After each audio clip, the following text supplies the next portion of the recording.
Good morning. I was just reading the sign here. Amity Harbor, the strawberry capital of San Juan Island. Apparently, they sold strawberries from San Juan Island over here. We're in Greenwood. Let's go in the shade here because it's hot. It's not quite as, I think it's 32-ish over here, 34-ish. But it was like 51 when I was loading. But we are here in Greenwood. Copper Eagle Cappuccino and Bakery. Apparently really good. Beautiful, beautiful downtown Greenwood.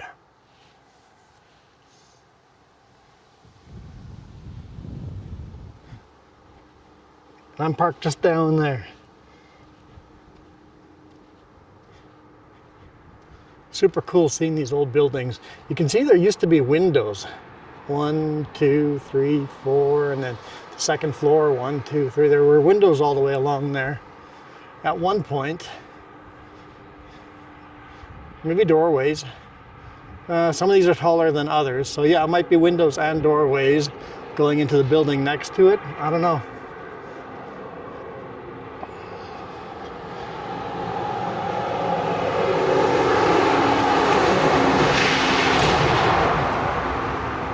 Got the library on the Legion Hall.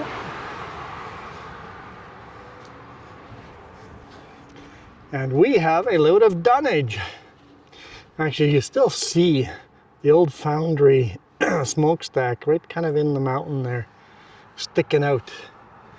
The old Greenwood foundry. And of course, if you go up the roads up into the mountain, there's a huge mine pit up there. I guess the ores got taken up from over there and brought down here. I'm assuming copper, right? Copper?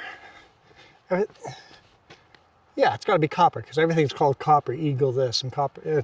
Probably primarily copper. Of course, you know, gold and different precious materials as well. This is a pain in the butt load. Stuff keeps shifting on me. I have put all of my body weight into these straps as tight as possible, and I've retightened them, but everything just like slight little shifts. They just slowly over time work their way loose, and then I've retightened it and thrown extra straps, and then they're just super slippery. Look, I had a hard break and everything moved. Super slippery load. I'm sorry to the customer here too. It sucks unloading these. The customer, the forklift driver, these are all kind of welded into each other now. It sucks. But I don't know what else to do. I don't know if you can see, but at the top you can actually see like that strap is cutting into, a bunch of these straps you can see just cutting into the wood. Literally put all of my body weight on them, and they're still moving. Hey, there's a Sunfire truck. Very unique looking load. That's what she looks like. The sun is setting. Setting down in Greenwood, we'll go over the E-Holt into Grand Forks. Deliver first thing in the morning in Grand Forks. There we go. Time it out so we're walking between the traffic.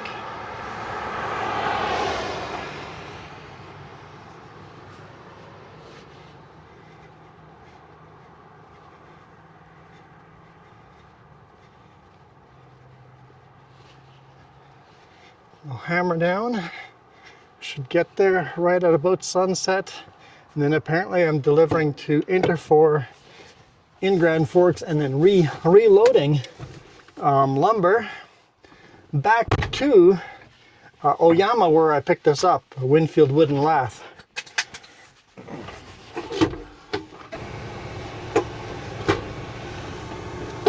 Okay.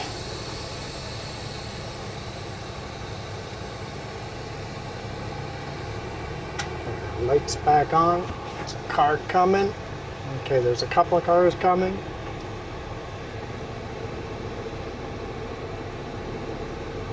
More cars coming.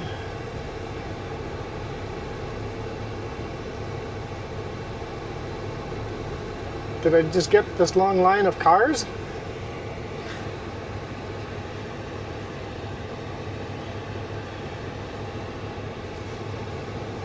Okay. At least they're in front of me instead of behind me. So Greenwood is officially a city. It is the smallest population city in Canada due to the fact that it used to have a big population when it was a mining town, or at least a foundry town, and the mining town was up the hill.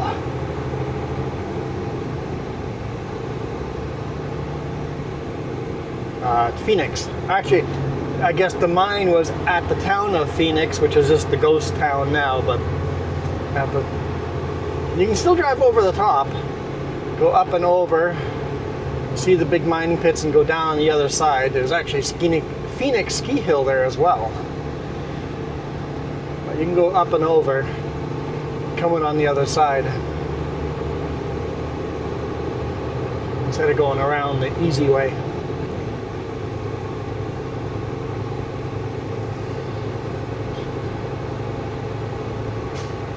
Interesting.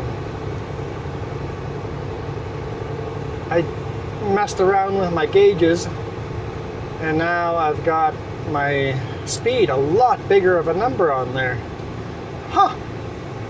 Now you can see even better what speed I'm going when we're using that shoulder cam that so many of you guys like. You like to be able to see my driver's side mirror and the windshield, and you can see my gauges.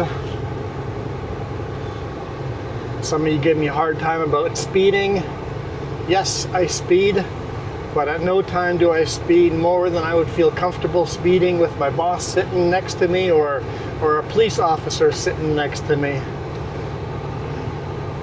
Well, that's not quite true. Sometimes when you go down those hills, I catch you off guard. When you're pulling as much weight as I am, my weight, we're almost maxed out on weight here, so we are approximately, might be a couple hundred kilograms out, but just so you know how much weight I'm pulling, 5,500 kilograms on my steers. My drives,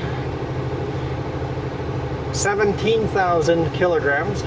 The front trailer, the bridge, the 3 axles there, have 24,000 kilograms. And then the rear, very back end, the pup, is 17,000 kilograms. So I am pulling very, very heavy loads, and with weights like that, I get the comments, it's like, you know, not speeding is really easy. Not when you have this much weight. It's actually a skill not to speed. And you got to find out which gears to be in, and every now and then, you know, a hill will catch you off guard. Now I have a additional handicap where hills catch me off guard more than a normal driver would. It makes me fearless off-roading in a quad. People are like, you're insane bringing that quad into, like, going up steep cliffs and stuff, right? So I had lots of ear infections as a kid. So my equilibrium, my balance, sometimes I stumble over or walk around like I'm intoxicated. It's just my equilibrium is messed up. Every hill, like now I can feel we're climbing. We're climbing pretty good. Not super hard yet, but every hill here looks like I'm on flat ground, and in front of me it looks like it's a hill. When I'm going steep downhill, my brain says I'm on flat ground, and that valley on the bottom is actually a hill instead of the bottom. So I do have that handicap against me that if I don't know the road, the hills will catch me off guard. Roads I know well, not really a big issue. But yeah, so for those of you that say it's easy not to speed, try not to have the balance of a normal human being, and small little hills catch you off guard. Having said that, I do speed. I set my cruise control 2 to 3, sometimes 4 kilometers over the speed limit, depending on the road. Just trying to stay out of the way. And you'll notice on the videos where I'm speeding, I'm still the slowest guy on the road. I'm not passing a whole bunch of people. People are passing me. I always said that when I was a manager at a grocery store.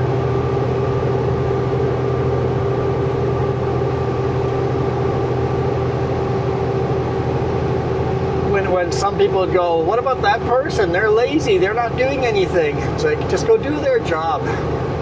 Do their job for a day and tell me that that person's lazy. Do their job and then tell me their job is easy. Do their job for a week and then tell me their job is easy. Some jobs, a good example is a receiver. It is absolute chaos for like 3 or 4 hours in a row, and then nothing. And then you catch up on stuff and relax, and people just see you sitting around being lazy, not realizing that you've had a coffee break and a lunch break, and they have not.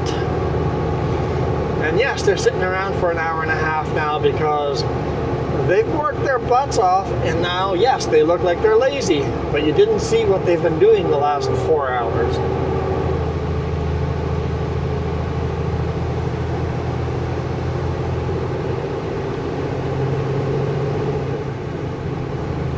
That was one of my rules as a manager, is I did all my paperwork in the office, everything I had to do all the management stuff, and then you have time. So many of my co-managers would just sit in the office then and play games on their phone, and they've done their job, right? Technically, on paper, they've done their job. I would cycle through each one of my staff members, and there was a lot of them, and just go, today I'm going to work with this person. And then I spent the rest of the day, unless there was emergencies I had to go deal with, working with that person. I did their job, made their job easy that day. I did their job for them, worked together, and it was the easiest day for them, and it was still a hard day for me. But I learned how to do every person's job that worked for me. Every position, I worked in that position. And that way, when somebody says, hey, no, this can't be done, you know if they're bull crapping you, or, okay, yeah, I can see how, you can see if what they're saying is a truthful, honest answer, or if they're just lying straight to your face.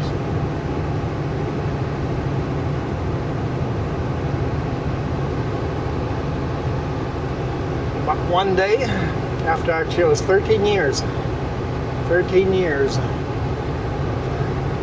hiring and firing and managing people, I decided that what I really wanted to do was drive truck, and haven't regretted it. I'm coming up on 9 years now. Love it. Absolutely love it. Got no customers to deal with, no staff to deal with. I don't have to hire people. I don't have to fire people. I just get to talk to you guys for 45 minutes a day.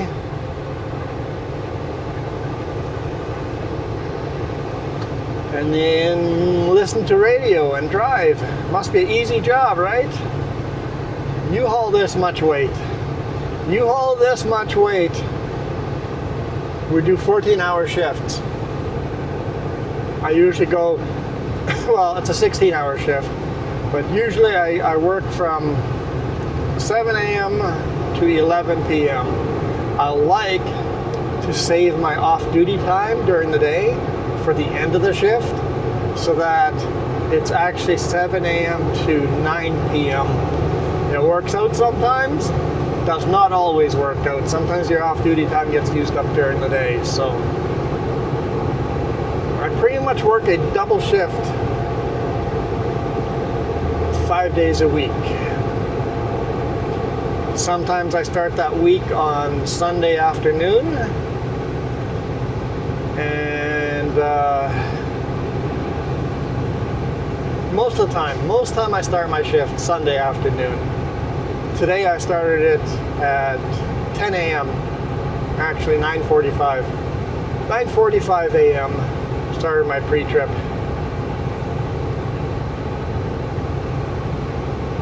On a Monday morning.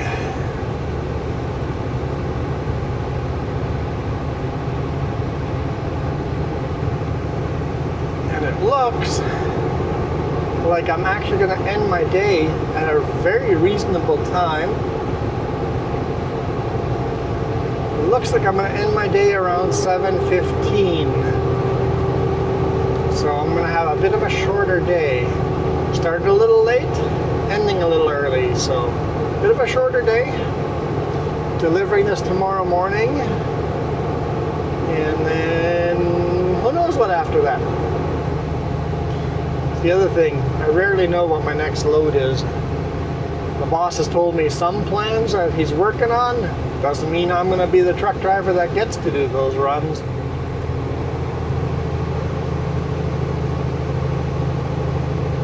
I know there's a load that's going to... what's the name of it? Don't cross the double solid there, bud. What's it called? Something Spence's Bridge. There's a load headed to Spence's Bridge. I know there's another load headed to Fort St. John. And then he's got a bunch of local runs like this. We'll see timing-wise which one of those loads I get. There's multiple of those loads.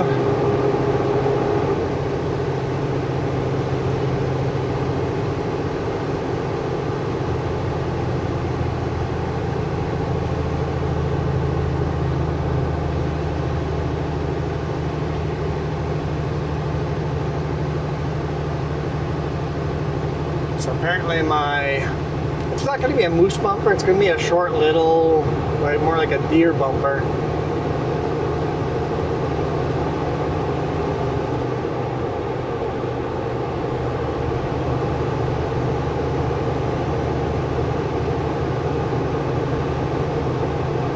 But apparently that has arrived, but they got the wrong parts with it, the wrong mounts. 2 lefts instead of a left and a right. We gotta hold off. I'm like, I'll be able to take a picture and start working on making a sticker for the new truck. I've already taken a picture. If all of a sudden the truck looked better without that moose bumper, then maybe I'll make the sticker without it. Like, I'm gonna keep calling it a moose bumper. It's not. It's a much lower end bumper. It's more like a deer bumper. It's not one of those little teeny bar small ones like a rabbit bumper. It's kind of in the middle. My personal choice would have been a full moose bumper, but I'm not the one paying for everything.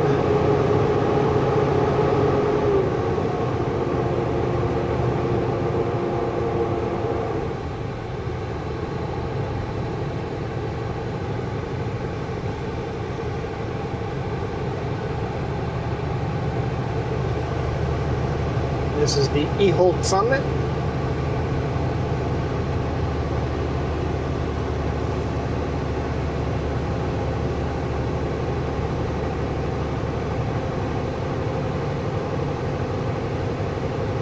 Speed limit's here 100 kilometers an hour. And I've been pretty much full throttle.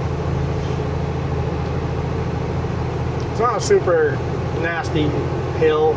It gets pretty slippery in the winter. It can get nasty in the winter, but I've only ever had to be chained up once over this. A particularly bad winter, but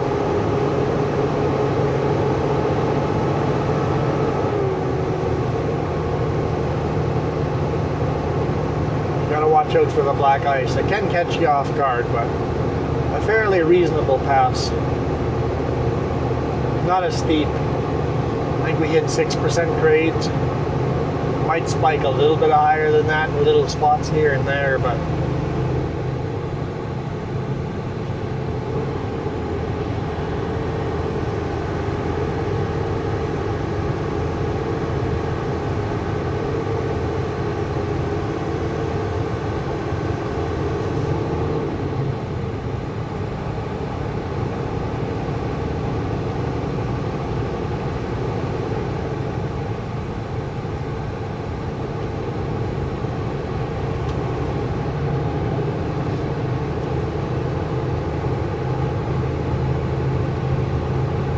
going down, and I'm going to have to fight the truck.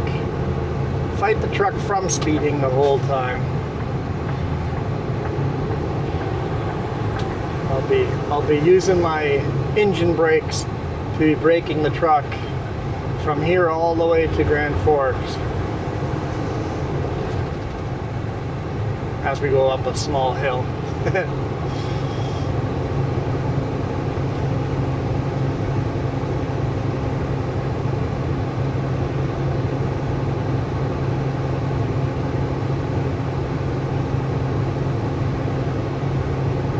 Also, new camera placement for the dash cam. I don't know if that'll work. We'll see.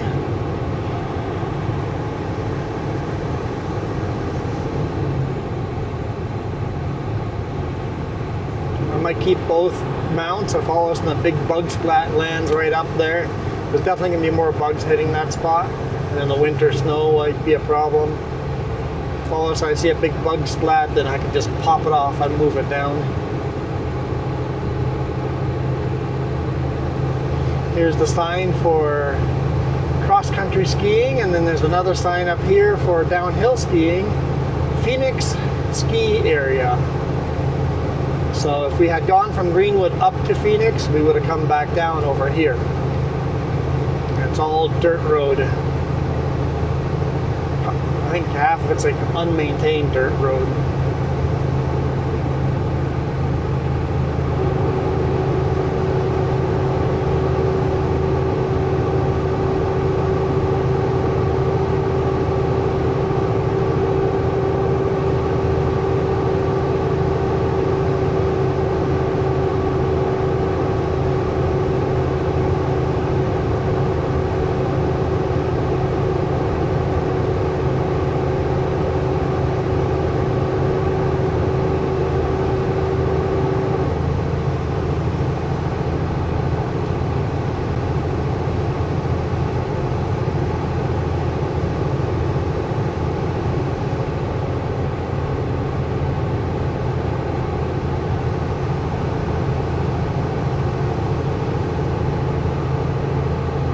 Vehicles, maybe 3 further back. If they were on my bumper, I would consider using this pull-out. They're further back. All right. Max engine brakes on.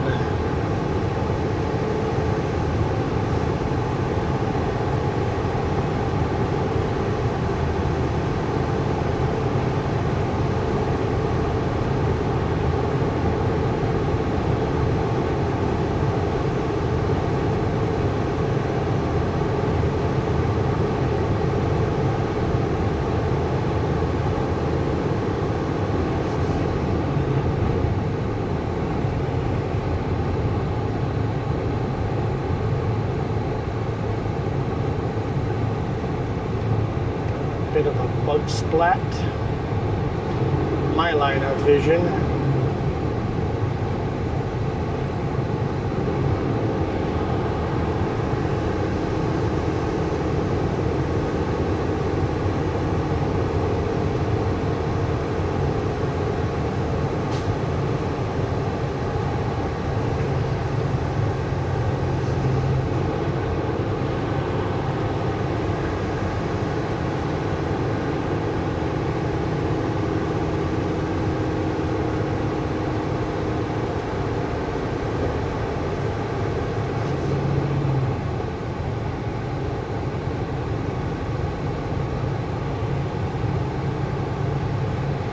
Yeah, it's actually only 25 degrees Celsius now. It's cooling off.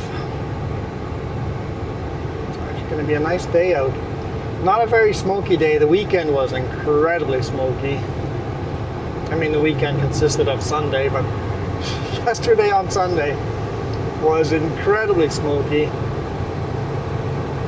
I was coughing away inside the house just from all the smoke.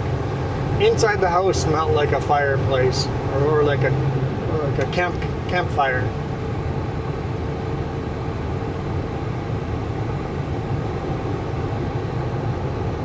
And outside was unbearable. And the media was all saying, don't go outside without a mask.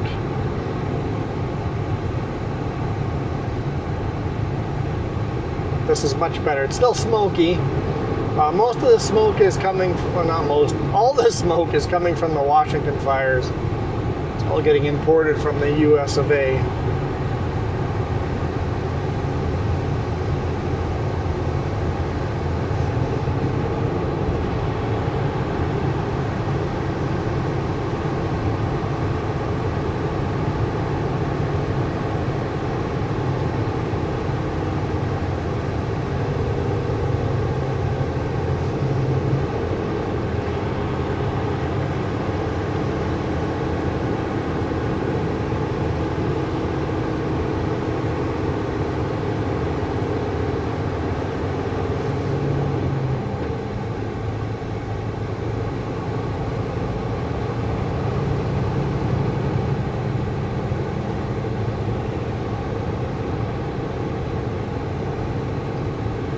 Lots of boats, lots of RVs. Definitely peak tourist season.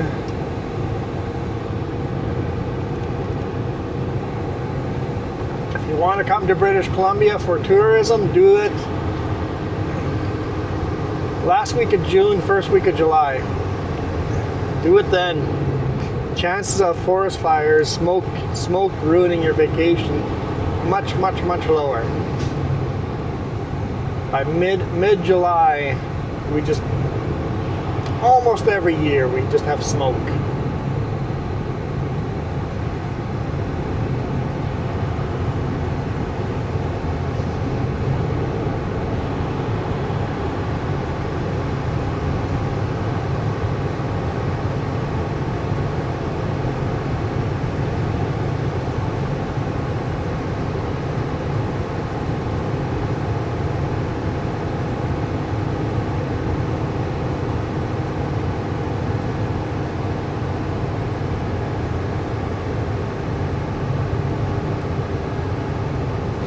For this delivery, we're going to drive all the way through Grand Forks and park on the other side.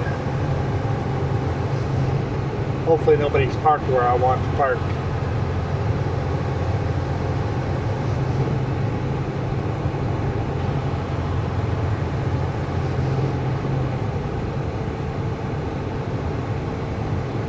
So there's maybe 4 or 5 people behind us now.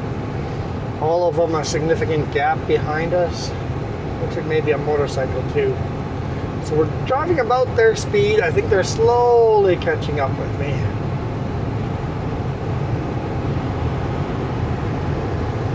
All right, here's the final descent.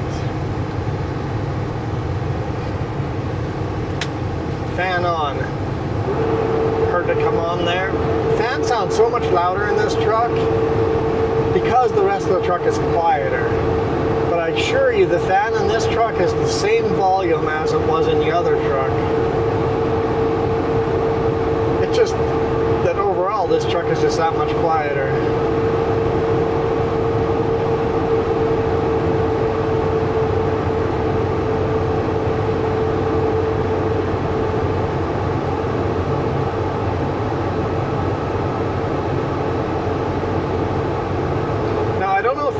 Can see on my shoulder cam these lines over here, the white lines that spike up and down on the gauge, basically on the gauge cluster, the top right corner.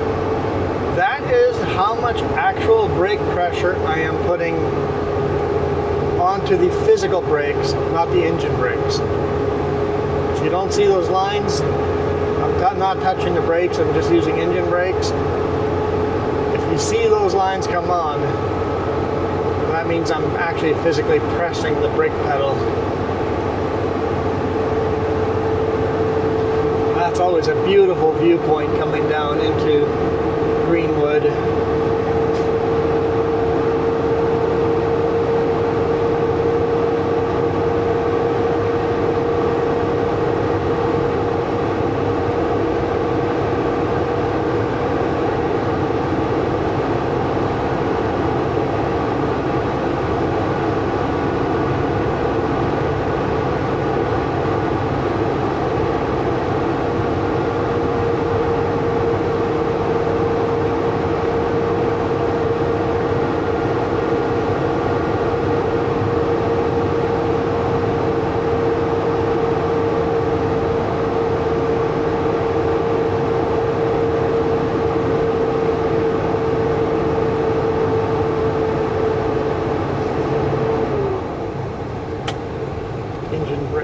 Fan off.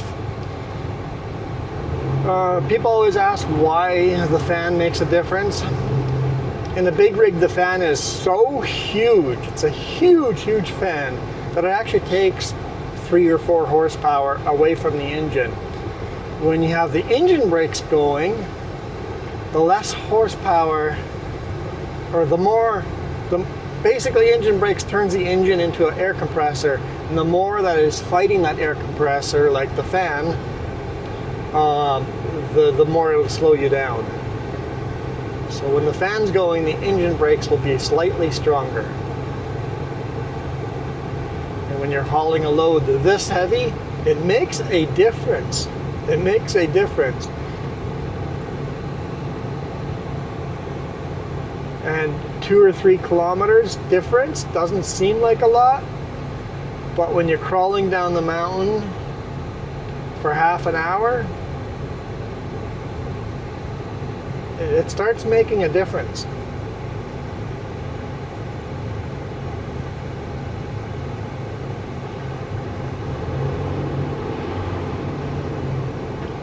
Welcome to Grand Forks, British Columbia.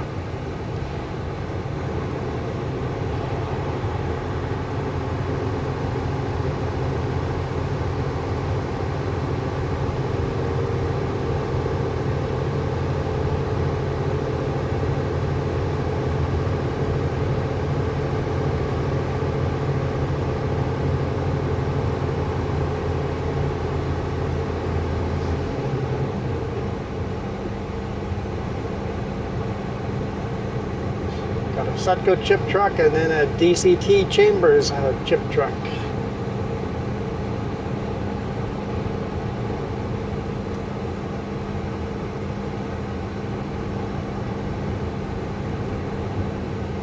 Don't see a Can-Am with a flat deck that often. Usually they're just vans, dry vans or reefers.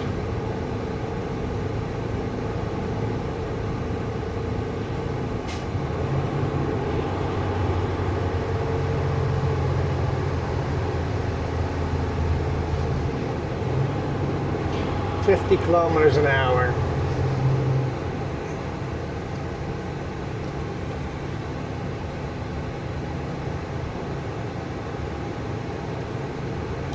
And then of course the other thing, if you guys are watching, depending on, remember we're doing kilometers. So if you see me speeding by, let's say 5 kilometers, if I'm speeding by 5 kilometers, that it would be 3 miles. I would be speeding by 3 miles.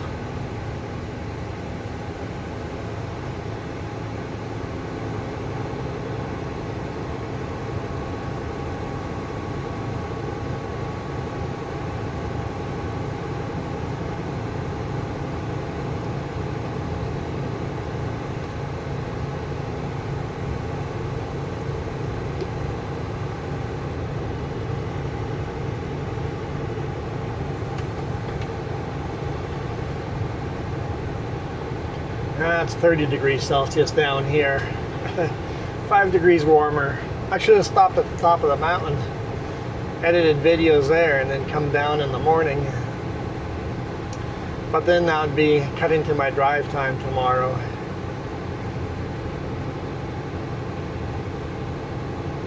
I always try to set myself up for the next day with the most possible drive time.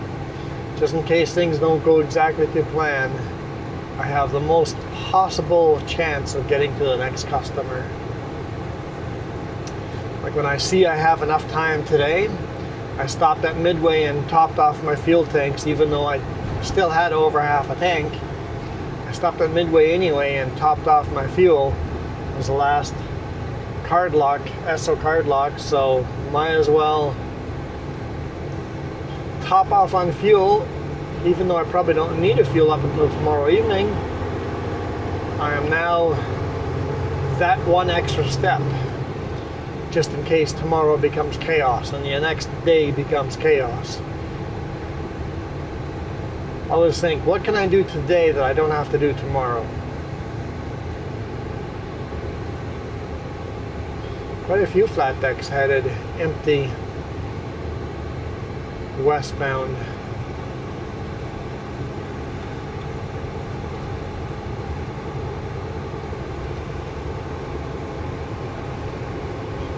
It's just after 7 p.m. the town seems fairly quiet. A couple of kids in the school park.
Cross over Granby River, which joins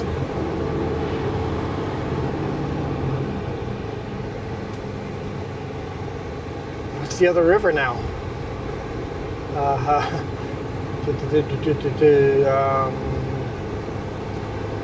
Can't believe it. Can't believe it.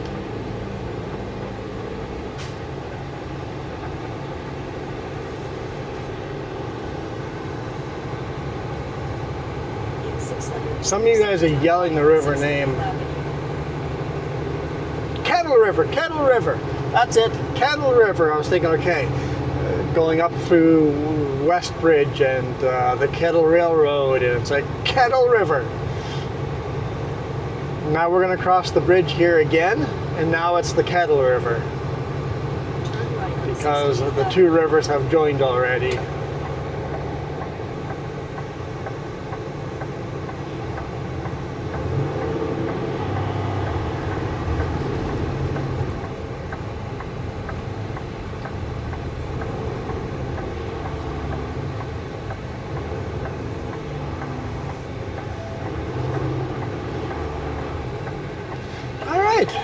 I hope you guys enjoyed this video. It looks like there's a car parked where I want to park, but no big rig. We'll see when I get closer. I'll see you guys next time. Hope you guys enjoyed this. Last time I did this video, I started recording too early and we couldn't get through Grand Forks. I mean, we could have, but it would have been a stupid long video. This time we got her done. Interfor Lumber is all that equipment right in front of us down the road. So I'm literally parked just off of their property.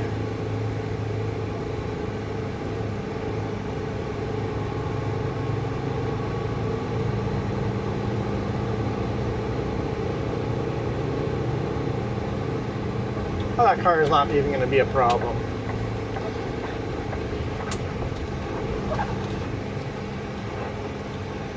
All good.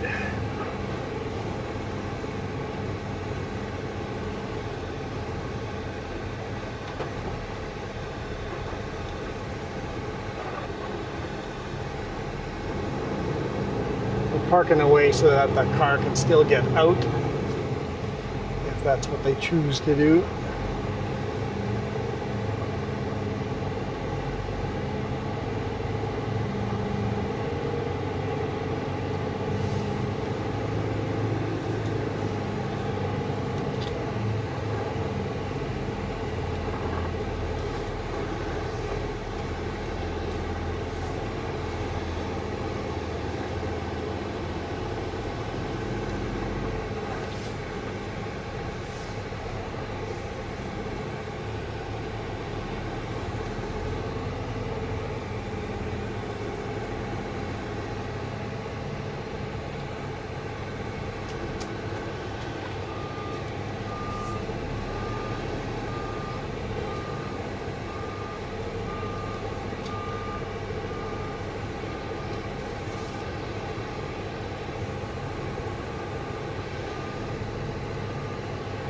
All right, I'm out of here. You guys absolutely rock.